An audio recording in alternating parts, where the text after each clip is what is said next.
Hi, everybody. I'm Bob Bowman, Editor-in-Chief of Supply Chain Brain, and I want to welcome you to this first in a three-part series of webinars on the theme of the quest for visibility and resilience. Is existing supply chain data being underutilized, or do we need more of it? Presented by Tive. Today's episode is entitled, Imagine if visibility of all global shipments becomes a reality. What happens next? And before we move on forward with this, I want to give a quick reminder that there will be a question and answer session at the end of the presentation. Audience members are encouraged to submit their questions at any time during the presentation by clicking on that Q&A icon at the bottom of your screen. So today we're going to talk about the current state of global shipment visibility, how we can achieve fully integrated, transparent, end-to-end visibility throughout the global supply chain, and how it's going to impact stakeholders in all facets, supply chain management and operations. Allow me to introduce our distinguished speakers for today. Dr. Yossi Sheffi is the Elisha Grace II Professor of Engineering Systems at MIT, where he serves as Director of the Center for Transportation and Logistics. He's an expert in systems optimization, risk analysis, and supply chain management. Dr. Sheffi consults with leading enterprises, has founded or co-founded 5 successful companies, and is the author of 8 books. Krenar Kamoni is the founder and CEO of Tive, the global supply chain visibility company. Krenar has developed breakthrough ideas in data analytics, logistics, and electronics design for nearly 20 years. He has led cross-functional teams while enhancing business performance in sales, finance, supply chain, logistics, distribution, and manufacturing. So with that, I'd like to bring in Yossi and Krenar for the panel discussion portion of our presentation. And I want to kick it off with a question for Yossi. Hello, Yossi. Hello. Thanks for being with us today. The big question here is, why are we now interested in visibility? Well, in order to answer this, maybe start thinking about the past, why we're now interested in visibility. So in the past, it matters less. If you think about one of the biggest traders ever, the East India Company, in the late 1700, 1800, they controlled the trade basically between Asia and Europe. But what they were bringing in was, first of all, products. They didn't bring parts. They were bringing, all kind of product, basically from Asia to Europe. And at that time, just getting there was enough. There was big uncertainty about how long the shipment takes. And everybody was so thankful that they just arrived. And many times it did not, for a variety of reasons. So just arriving there was great. And now the Industrial Revolution changed a lot of this. Because during the Industrial Revolution, and then the outsourcing trend, we started having parts coming into plant. And this means that the notion of the golden screw means that if one part is missing in a complex product, you cannot build the product. You cannot build a car without, pistons or whatever. You need everything to have a complete car. And then with the move to just-in-time, starting to make sure that everything just works and you get what you need when you need it became paramount. At the same time, the consumer expectations grew significantly. It started with, for the consumer, basically with FedEx. It started positively, will be there the next morning, but then they added the track and tracing. They added visibility to this. And now people expect it. So customer expectation grew. On top of it, the technology became available, GPS. The global positioning system created the ability to know where everything is at any time. So we kind of now see how the convergence of technology, customer expectation, the need for just-in-time, all created paramount need for visibility, to know where stuff is at all time. Yeah. So let me stop here and maybe turn it to Crenna. Yeah, I think I 100% agree, Yossi. It's back then, like you said, if you're in a watchtower, you're looking for the ship. You're like, oh, my product's coming. I'm happy, and that was it. That was visibility. You were looking at a ship coming into the port, and you could just assume that had your spices or whatever product you were waiting for. But with industrialization and the parts, that's a very good analogy on what has happened to visibility and the need. But technology is also what's converging at the same time with these customer expectation, the quote unquote, the Amazon effect, where everybody expects everything today, tomorrow. If I order something, and I think all of us do this, right? We go to Amazon, we buy something. It's the same product. If one's coming in 2 weeks and the other one's coming next day, nobody's clicking on the one that's coming in 2 weeks. You're buying the one that's coming next day because you can have it right away.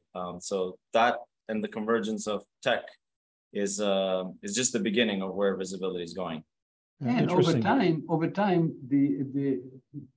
we forget that the starting technology with FedEx, for example, and still in some places, was scan-based technology. Stuff was scanned at several, points in time, usually a terminal. When it arrived to a terminal on the way, UPS, something was scanned and then uploaded to the internet. We now have the ability to be independent of the carrier, in fact. That's a huge change, being able to transmit from the package, in fact, directly. So now, regardless of the carrier, what the carrier decided, I started my career working with a large automotive company who wanted their large transportation carrier to give them idea where the stuff is. The carrier knew it. They had the Qualcomm system at the time. But they said, we are never going to give you this information. Why?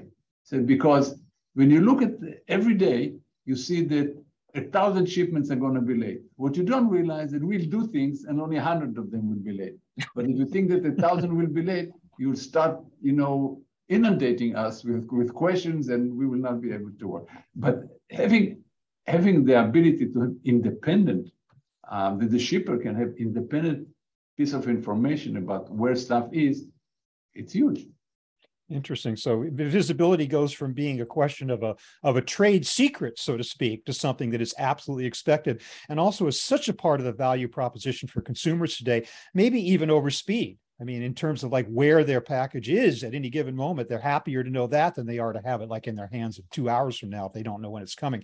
Anyway, I want to hear a little bit more, though. You mentioned about how it was scan-based, Yossi, starting with UPS and FedEx and the like, and now we have GPS and sensors. Well, maybe Krenar, you can talk a little bit more about how the technology has actually evolved, where we are today with it, and what it is offering the marketplace and consumers.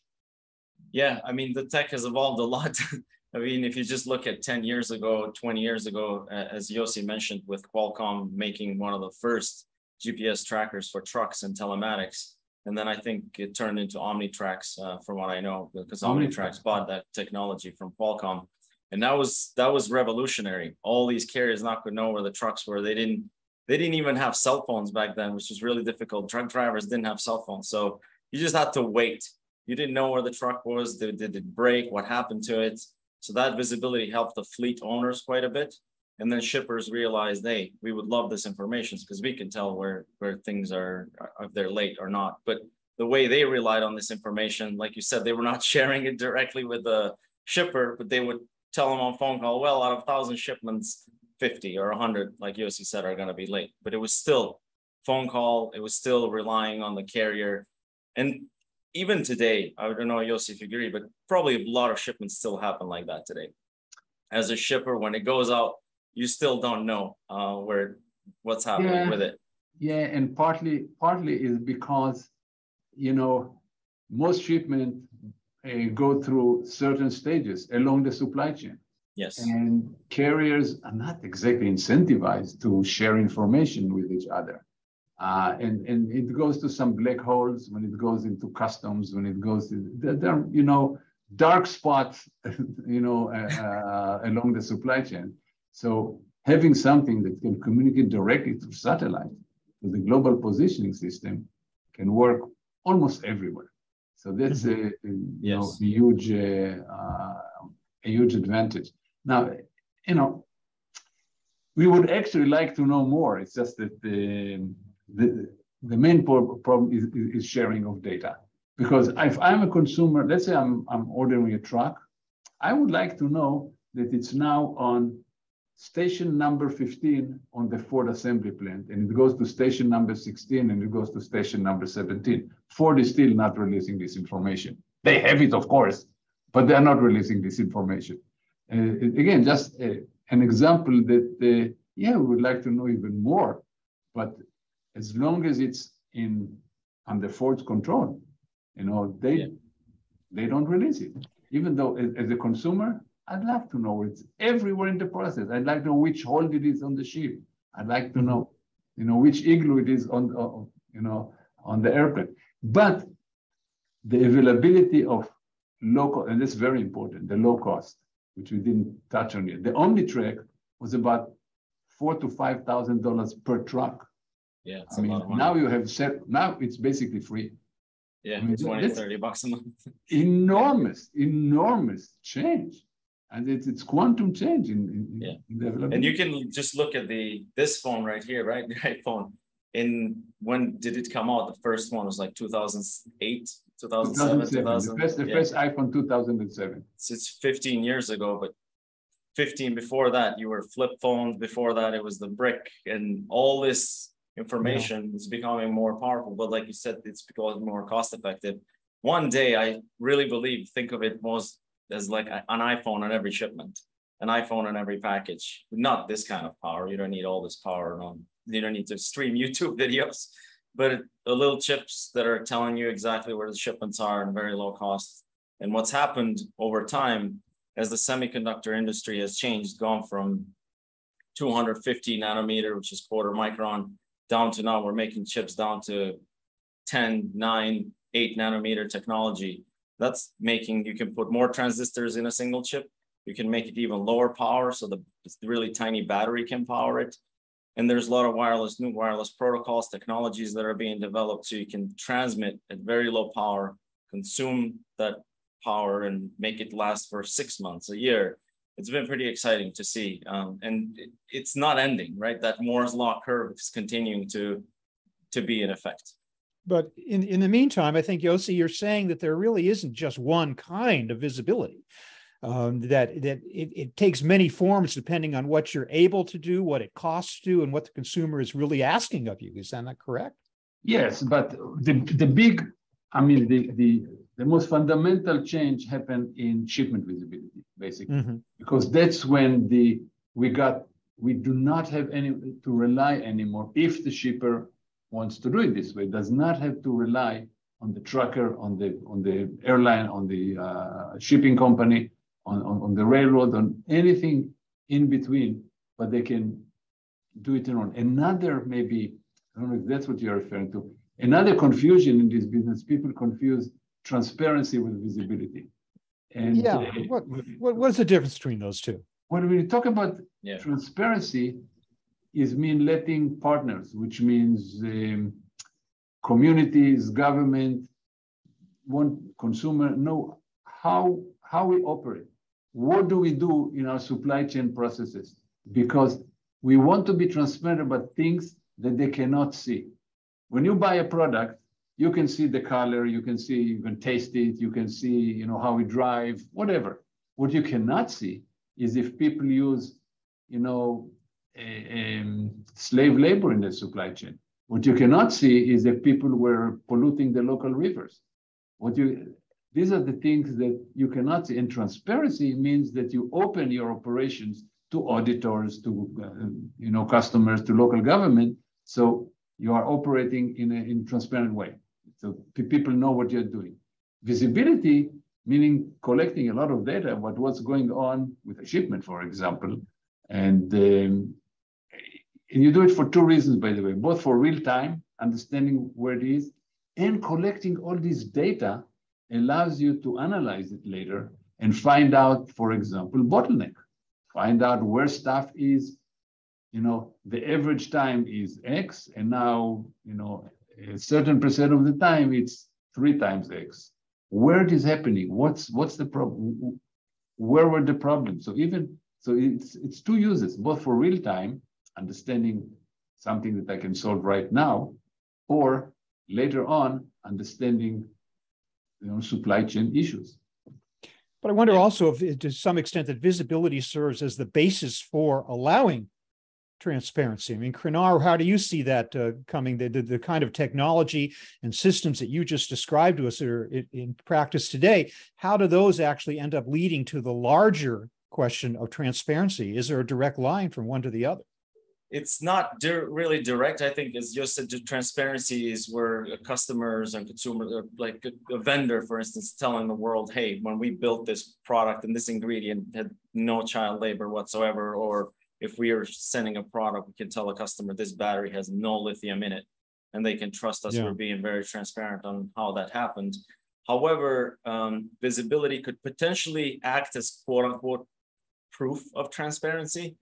In some cases, not in every case, like visibility of a shipment cannot tell whether somebody used child labor for a part that took from point A to point B. However, they could tell that it was manufactured at this spot, and this manufacturer has been proven and it's sustainable, number one, potentially. Maybe if we're looking at ESG, has zero slave labor, and that part, which could be a tier 1, tier 2, tier 3 part, went from that manufacturing site to our second manufacturing site or to our factory. And you can prove that with visibility. And you can say, well, we're being very transparent where our manufacturing is happening, or what suppliers, tier 1 or tier 2, tier 3 suppliers we're signed up for. And here's a little bit of proof. Maybe not all, but and in many industries, it became a regulatory requirement. In pharma, you have to have this traceability. You have to show that it came exactly from this factory, because factories have to be approved. It's not just, you cannot just make, ingredient anywhere you want. It has to be, all these processes are regulated and approved. So you have to show that it came from an approved plant. So this is what visibility can help. So pharma companies, what I've heard now, they even have a web page where you can go in and see all these, like, full transparency. Yes. Yeah. So two streams of data and intelligence come together. One, the visibility of the state of where a particular shipment is, and then the larger issue of whether it should be there in the first place, based on your knowledge of acceptable points of manufacture. Now, another thing I want to ask the two of you, and there's another favorite word that we're all throwing around today, and that is resilience. I'm not sure exactly what it means in the context of today's discussion, but I'd like to hear the two of you talk about what might be the role of visibility in building resilience. Yossi, what do you think about that? Okay, so let me first explain resilience, and I should be able, after writing 4 books about it. So half of the books were in resilience. Yes. So first of all, if you don't understand resilience, buy one of my books. But no, I'm just kidding. Resilience is basically a term taken from material science. It's the ability of a metal to retain its former shape after deformation. When we are talking about business, we are talking about the ability of a company to get back to level of manufacturing, customer service, whatever the key performance indicator is, after some type of disruption. So resilience has in it the ability to respond, the ability to mitigate. You should come back and keep the customers happy, basically, when something happens to you. And that's, of course, different from risk, because risk, and sometimes people confuse resilience with risk. Risk is the potential that something bad will happen. And and resilience is the ability to respond, mitigate, do something when something bad happens. Mm-hmm. What do you think, Krinar, in terms of resilience? How do you view that from the backdrop and the perspective of visibility? So perspective visibility, maybe I'll add another analogy, because I agree with Yossi on how he's definitely looking at it. And risk is, for instance, COVID. Risk is what's happening with the war in Ukraine right now, right? Those are risks, and risks usually, I look at them as shocks to the system. And shock absorbers, you drive a car. Imagine if you didn't have a shock absorber, right? All the risks are the potholes, the rocks, the things that you're gonna hit while you're driving. If you didn't have the shock absorbing system, you would be everything, all the Dunkin' Donuts coffee, everything would be flying around the car. So the idea is how do you create shock absorbent inside your business so you are quote unquote resilient. So when that shock happens, you go back to quote unquote normal, or back to serving your customers, back to that output of production that you had. But in order to do that, I think visibility is important. Because if you didn't have visibility of that potholes coming up, if you didn't have visibility that rocks coming up, meaning you can avoid it sometimes. You can take a left and take a little bit of right. You don't have to hit, even though you have shock absorbers, you don't have to hit them. So they go hand in hand. But that's how I look at it. Yeah, that's a perfect example. It's to know as early as possible that something is coming, because that something unexpected is happening. Because if you know it early, you can do something to avoid it. And even if you cannot avoid it, you can give your customers who will be impacted by it enough time to do his or her thing in order to mitigate the impact of something to happen. There's another issue, all in terms of resilience and mitigation. If you know where everything is and something happens, for example, a port closure, but now you know where everything is, you can reroute it. You can go, because okay, this stuff is already in the port, I'm not getting. But there are 5 drums of this somewhere else, and I can reroute them and get. So you can do something with it. You can take a corrective action. You can expedite something that the automotive industry does all the time. You can get I know of automotive plants, sometimes something, because they don't have good visibility, the truck comes to the plant and it becomes in 15 minutes, on the line, very JIT. Yeah. They don't have a part. They send a helicopter to pick the part from a supplier. That's outrageously expensive. And if they have a little more time, they'll send a special truck just to keep up one part in order not to stop the manufacturing plant, because the cost of these are outrageous. Yeah. So speaking of phrases that people love to throw around these days, I'm wondering if, when Nassim Nicholas Taleb coined the concept of the black swan, everybody goes around saying now, well, that was a black swan event, almost as an excuse for there's no way we could have prepared for that. But you seem to be suggesting that maybe, in fact, as opposed to just using that as an excuse, that this level of visibility could help to mitigate that. Look, I couldn't agree more. The idea of an excuse of a black swan, first of all, you can prepare, for example, visibility is one type of preparation for whatever happens. You don't know if it's a port closure or pandemic or something, whatever happened, now you have a tool that helps you. So the idea that, and by the way, you can prepare for a lot of things. One of the disasters during the pandemic was we didn't have PPEs. Well, guess what? Clinton built a PPE national inventory, and Bush built it even more. And then it went down during Obama and went to nothing during the Trump administration. So we got to where we are, unfortunately.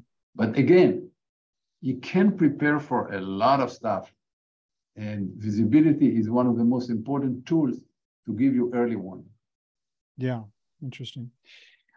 Everything we're talking about so far today, and maybe understandably from the standpoint of people's concerns, is the benefits of visibility in a crisis. And definitely we've seen nothing but a series of crises for the last several years. But I'm wondering, in a larger sense, and the bigger picture of visibility, are there other benefits that visibility yields when the skies are not falling?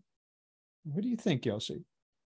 Oh, sure. Look, that's the best time, right, for visibility. Yeah, well, assuming that such a time even exists or will exist in future. I mean, you've got to think that it's be larger benefits at hand. When you ask, your question was the sky enough, when there's not a pandemic or a war, a major disaster. Sure. Demand is still uncertain. Right. Nobody calls Stop and Shop or Kruger and tell them I'm coming in 45 minutes to get a quart of milk. Demand happens when demand happens. So you have to, in order to make sure that you can serve demand, people keep safety stock in order to take care of the fluctuation of demand. But the fluctuation comes from two sources. They come from the demand and they come from the supply. If you know when stuff is coming to you, you can do two things. First of all, you can make sure that you don't run out. But even if you run out, you come to the store, to the dealer, to whoever, and they can tell you, you know what, in 1 day and 5 hours, it will be here. Or come the next morning, I'll have it wrapped up for you, whatever it is, because they see that it's coming. So that is something that can even use to reduce safety stock. It can certainly be used to reduce the, I cannot tell you how many industries you have material handlers who sit in banks of telephones and calling the supplier, calling the carrier, where is my stuff? Where is my stuff? It's just to make sure that it arrives on time and the plant manager doesn't get fired. Yeah. So it is something that does, of course, help you day to day. Yeah. What do you think, Cranard? Do you think visibility definitely has a larger value proposition just over and above getting us through the crisis of the moment? Yeah, absolutely. I mean, even if there's no war, there's no pandemics, there's other issues that happen every day. A truck breaks down, or a refrigerator breaks down, and you have a trailer full of strawberries, blueberries. You have a trailer full of asparagus, and it's supposed to be close to 32, 33 Fahrenheit, and suddenly it's 50 degrees. You can prevent that, especially with understanding in real time what's happening with that refrigerator. Doesn't have to be pandemic, it doesn't have to be war, but it's hundreds of thousands of dollars that you could be losing. Those products are not on the shelf at Kroger, Stop & Shop, Walmart, wherever, right? Costco. And then that consumer is not seeing your product. Not that you just lost revenue, but also you lost a potential customer that was loyal to your brand. Now that's going to go to another brand and buy some other product. So those are, visibility is, it can help a lot around this customer service and customer experience. Even my example that I think, I don't know if I used before, but it's true. Just few months ago, my brother-in-law, my wife's brother, he's moving to a new house and he's waiting for his floors. So he bought floors, brand new floors, and they were like, oh, they're coming. He's like, when? Oh, in 2 weeks. Oh, we don't know where they are. Oh, they were supposed to be at this port. It's like 2 months later, he still doesn't have floor. He's paying rent because he can't move to his house because he has no clue where the floors are. These things happen all over the world, every customer. And if they had a GPS tracker or something on those floors, or they figured out the container was being tracked somehow, they would know where things were, but they don't know today. So a lot of customers are upset. I'll give you another example. My latest book was printed in Asia. They told me they sent to us a box of 100 books. They say on their system, it arrived at MIT 3 weeks ago. Oh, great.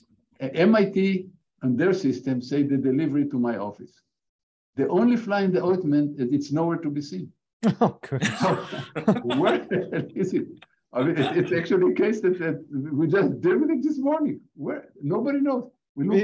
It got to your office in the metaverse. It got there in virtual reality. These are pieces a big box of books. I mean, where is it? But you know, in the days of just in time before this latest crisis, the dogma was, we kept hearing and again, information replaces inventory. So that supposedly in a perfect world, if you had all this great visibility, you wouldn't need any safety stock. You're not saying that, are you, Yossi? Look, in order to not to have safety stock at all, we need the two sides, both the demand and the supply.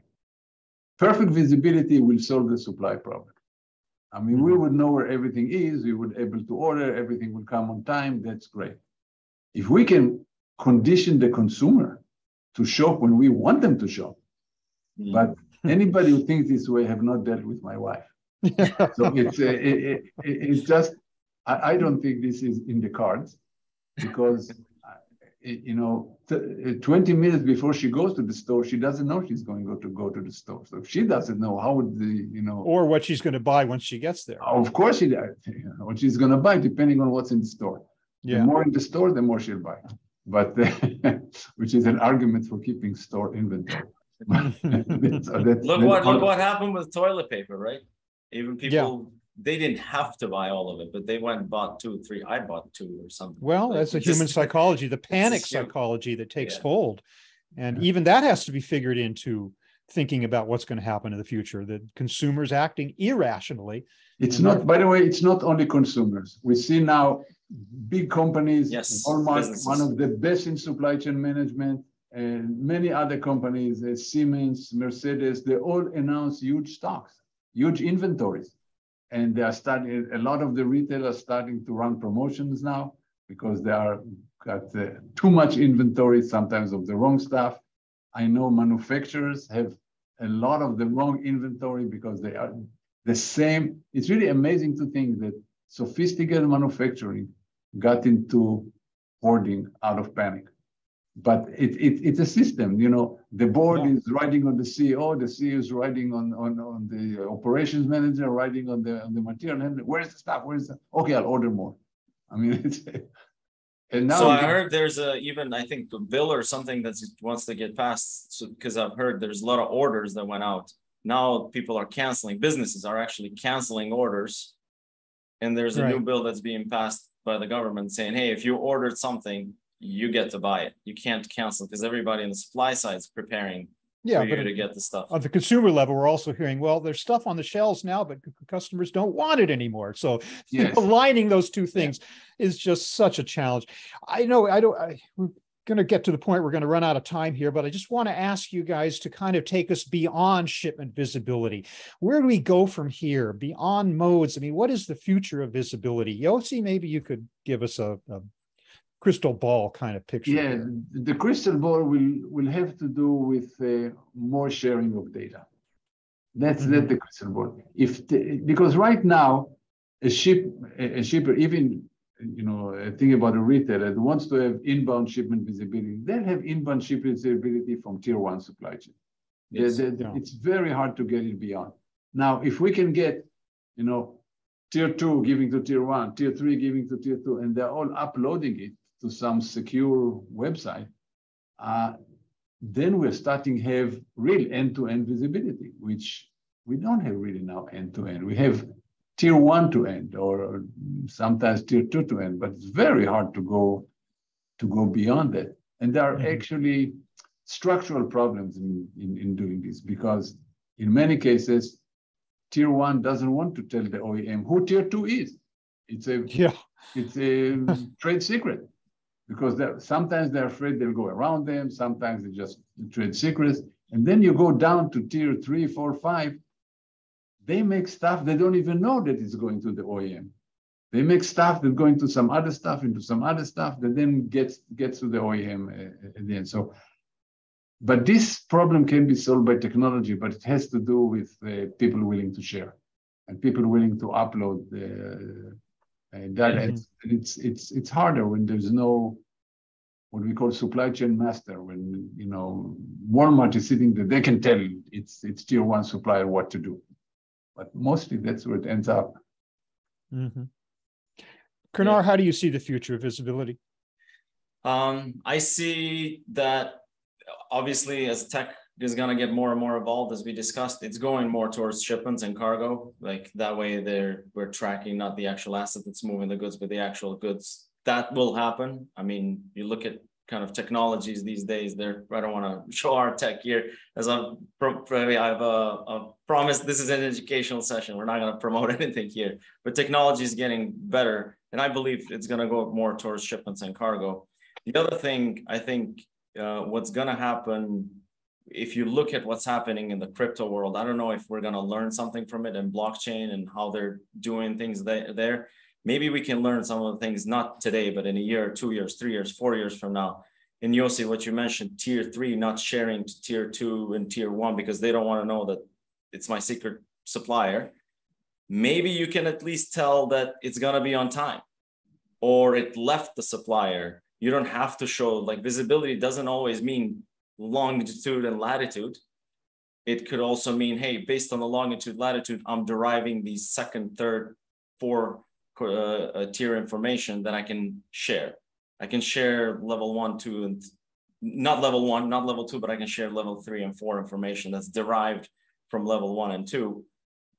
Maybe I think that's what's going to start to happen, but we have a lot of work to get there.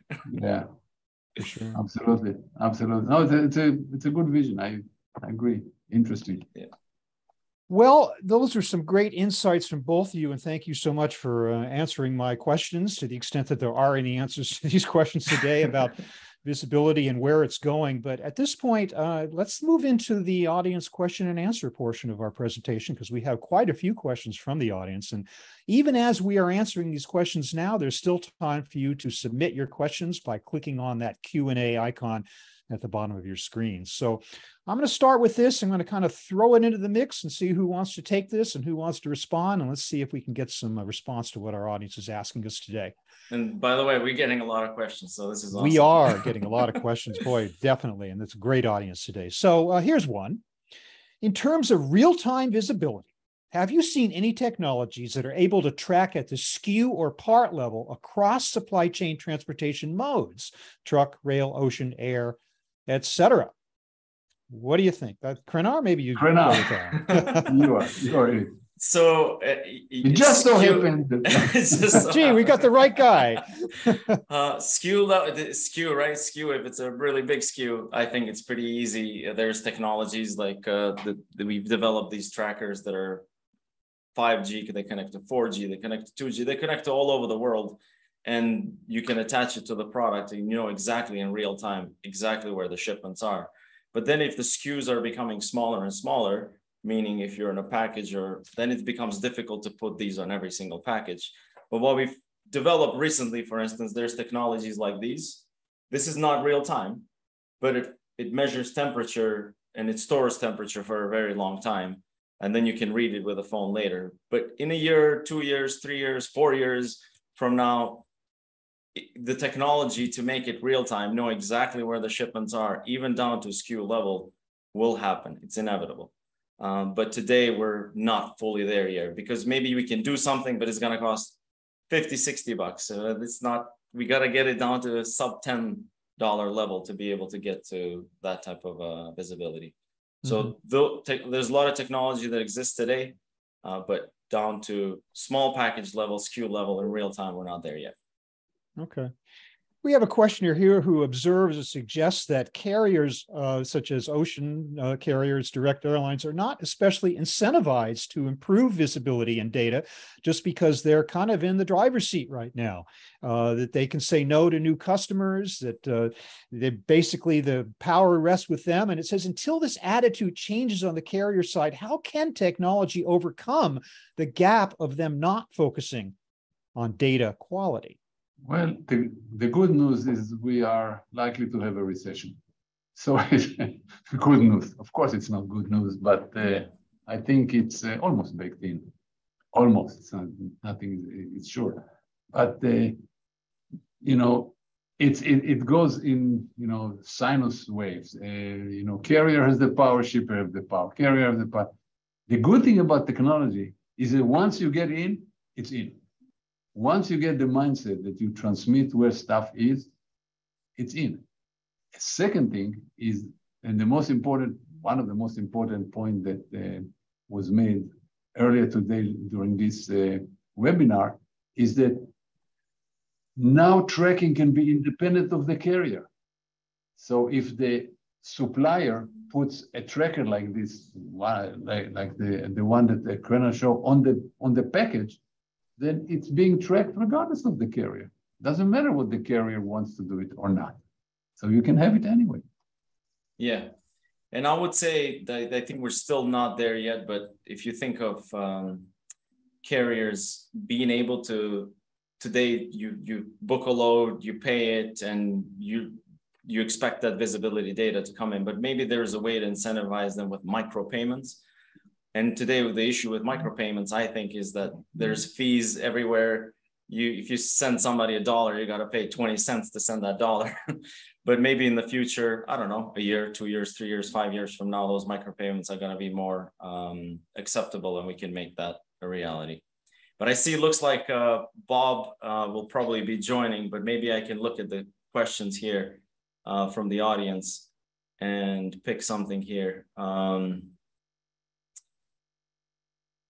So this is a good one maybe for you, Yossi. Aren't risk and resilience related capabilities true? Don't we need the ability to predict, or at least anticipate risk and uncertainty, and then design networks that can have capabilities that make them resilient in the face of those specific risks? Then of course, someone has to spend real money to design that resiliency. Appreciate the speaker's point of view on this. Yeah, of course. This looks like a question that I paid somebody money to ask. Thinking about there are several questions there. First of all, building in resilience, you're absolutely, it costs money. Furthermore, it's money that you pay now for capability that you may lose later. Worse, it's capability that you hope you'll never use. So start thinking about resilience in terms of insurance. It's like insurance. You pay premium, you hope you'll never know it. Only building resilience is better than insurance. Why? First of all, insurance will compensate you only financially. It will not compensate you for lost customer. It will not compensate you. It compensates you for specific things that you are insuring. Second, once you have to activate insurance, it's an antagonistic process. You know, the insurance company really doesn't want to pay. Many times you have to go to court, and now you have to start talking about it. I have seen many companies that in their annual report writing that one of the risks that they face is the insurance will not pay. And that's a third reason to build insurance, to build resilience. Resilience has to do with being the ability to flex, to change, to mitigate. You can actually respond better to good events. Your demand suddenly goes up. You don't need to respond only to pandemics. You respond to good news. Something. Okay, now you know where everything is. Talking again about visibility. Stuff is already, just left the port. It's supposed to go on the train. Now put it on a truck. Get it, faster to the store because demand is booming. You can do things even when, not only if there's a problem, but take care of opportunities. So there are many reasons that the concept of resilience is even better than insurance, but it's true that you pay now for something that you may not use later. It's basically, you think about it as an option. You build an option, like insurance. Yeah, I mean, sometimes there's products that customers really, really love, and because there was no way for them to get them, they go to another product, and then that other product becomes famous out of nowhere. It's like, I remember with even Apple Maps, when they built it and they didn't have Google Maps, they didn't allow it for a few weeks when it came out. And the next thing you know, everybody started using Waze out of the blue because you couldn't go to Google Maps and Apple Maps was not the best. Here's a question. Hey, Bob. My apologies, guys. It's always apt that in any discussion of technology fails you while you're having it. So I'm sorry that I was kicked off there. I don't know where we are in terms of the questions. Have we covered everything, or I think we have more to say here? I guess one that maybe Yossi, you have an answer to this. How has the pharma industry been able to achieve level of transparency and that has not been in other industries? Is it because of safety or government or regulatory? Mostly they have to, because of government regulations. They have to do it. Of course, government regulations are driven by safety. I mean, they want to make sure that the right ingredient, only approved ingredient, only from approved factories come to this. So they have to be able to demonstrate the provenance of their stuff. So, and of course, they added a lot of stuff after the, some event. But in any case, it's driven by, first of all, even without regulation, the companies are very, very sensitive to safety. remember what happened with the Tylenol. It almost brought J&J down. I mean, they handled it well, but it was, these things are scary for because not only when it happened with Tylenol, other J&J product also took a hit because consumer lost trust until they realized it's not J&J, but it took a while, and J&J, and Tylenol was out of the market for years. So these companies are very, very sensitive. And by the way, they're not the only ones. Airlines are very sensitive to the quality of the parts that they put in. And they also track their parts and try to make sure they get genuine parts. The military, extremely sensitive to parts. There have been cases in the military when they got chips that were not, that were just paved over rather than, new chips. So they are also very, very sensitive and track and trace everything to make sure it comes from the right place and go to the right depot. So all these people who care, this come not from inventory considerations, it comes from safety considerations to make sure that what and especially if there's a life and death situation, then it's no question. But you see, it's also in food. When you have a food problem and you want to trace it to find out, okay, which field was it coming from? There have been unbelievable cases of the Spanish cucumbers. A few years ago, there was some green stuff that Europe got, crazy over. People got sick, got diarrhea, some of them died in Germany. And somebody decided that it was Spanish cucumbers, Spanish stuff. The Spanish GDP went down several significant points until they found out that it's actually a German field. But it took 6 weeks or 8 weeks to find out exactly what it was because they didn't have traceability. They didn't know where it's coming from. Finally, they found out. But in the meantime, actually, Spain tried to sue the EU because of this. They lost, hundreds of millions of dollars because they did not have it. Yeah. Okay. This question about, I guess you talked a little bit about this, but this questioner is saying what happens to supplier privacy, which is critical, especially in the manufacturing sector, if every point of the supply chain is made, quote unquote, visible. Questioner says, I understand the transparency piece, but I'm wondering where the point of balance is between privacy versus transparency. Well, as somebody mentioned here, if you look at what's the company that makes fleece out in California, you can go on the website and find out where every part of the fleece is being made. Patagonia is very transparent. You go on the website, you look at the item that you want to buy, and you can look at a map that says every part, where the zippers are being made, where stuff is being. You click on a supplier and find out who the supplier is, what they're doing. The Starbucks has the cafe standard. They can go down to the field and tell you which field, the coffee beans are coming from.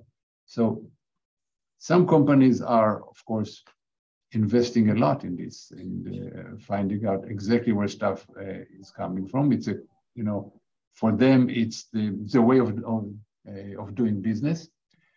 But actually, Krenar touched upon this and actually said it, that you can, if people are worried about not so much privacy, but trade secrets, where stuff is coming from, you can mask it. You can mask it by, you don't have to know where, the name of the supplier, the exact location. You don't have to. Tier 2 suppliers know exactly who is Tier 3 because they are paying them. So they know exactly where they are and what they're doing. If they can get something that they trusted information, that it left, it's now on, certain, 10 hours from getting to the plant, that information is extremely useful and can be integrated into real-time visibility. Yeah, so I think privacy is important, especially if you look at drivers too, right?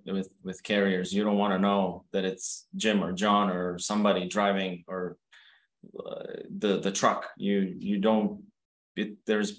want to know where your product is, but you don't need to know that it's the person's name and their social security and who's driving the truck. So there's a balance there. Okay, great.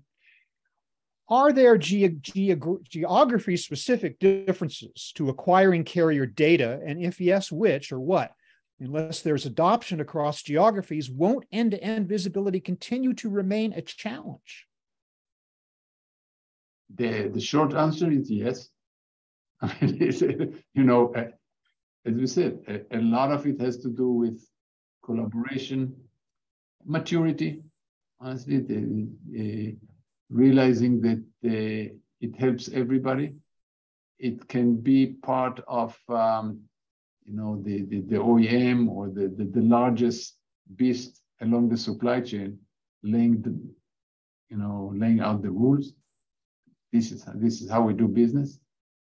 But there are always issues in geographies, in smaller providers, Look, we now have a project in Mexico City. They've over 1 million nano stores. I mean, family-owned little bodegas. 10% of them go out of business every month. So and so the churn is unbelievable. It just creates social problem. It creates a business problem. We are working with FEMSA, which is the deliver Coca-Cola and other products to the store. They're taking their hair out because they come to us. They don't know who is this still in business or not. How do we set up the routing to deliver the stuff? So there's a convergence of business and social objective to try to mitigate this. Anyway. Yeah. Yeah. Okay. Just a couple more minutes here. We have to wrap up, but perhaps a question for Krenar. Given the current state of global trade, that is war, pandemic, government restrictions, inflation, et cetera, is there a particular portion of the supply chain that has proved to be more difficult to accomplish visibility? Any portion of the supply chain that's proven more difficult. I mean, as long as you can, for us, the way we work, right? As long as you can get trackers there, I think then you get to figure out visibility from there, but it becomes more difficult in some areas, right? If you look at east of Ukraine, there's a lot of cell towers that have gone down. Now, it doesn't matter whether you have telematics in a truck or you have a GPS tracker, there's no way you're communicating that data out from there. So some areas like that become more difficult to get visibility, but those are extremes. Okay, great. Well, that does, we are out of time then on the main portion of our presentation and Q&A. I'm sure that our guests or our speakers would be happy to answer the questions offline that did not get addressed today. Yes. But we do have time for just one final question, and that's, I'm going to pose it first to Krenar and see what he has to say. And this is our kind of our takeaway question. Out of all the benefits that you and Yossi have discussed today, what would be the most important benefit that customers can get from visibility today? The most important benefit, I think it would be to make sure that your customers are not blind of what's happening with your supplies and with your shipments and with the deliveries that you have to them. I think that's the worst thing you can do to your customer. That's the worst thing you can do to your any consumer customer that you have, for them not knowing that something's going to be late, not knowing that something's going to be delayed, that's not knowing that something's maybe not going to arrive on time, and being more transparent to them because of the visibility that you're getting. I think the biggest benefit you're going to get is that. And then what happens is you get customer loyalty. Your customers are going to trust you more, and they are going to continue to do business with you. And the only way you're going to be transparent with them, I think this is where we tie it a little bit, is if you have visibility of what's happening with your goods. So I would say that's the biggest benefit. I don't know, Yossi, what do you think? Well, of course, if you are managing a big automotive plant, having visibility mean that you can keep your job. Because if it's another way to look at it. If something happens and you have to stop a production plant for an hour, and you don't make the 60 cars that were supposed to make in this hour, it doesn't matter. You paid already for these cars. You didn't get to collect revenue. And this is the stuff that big plant managers get to lose their job over.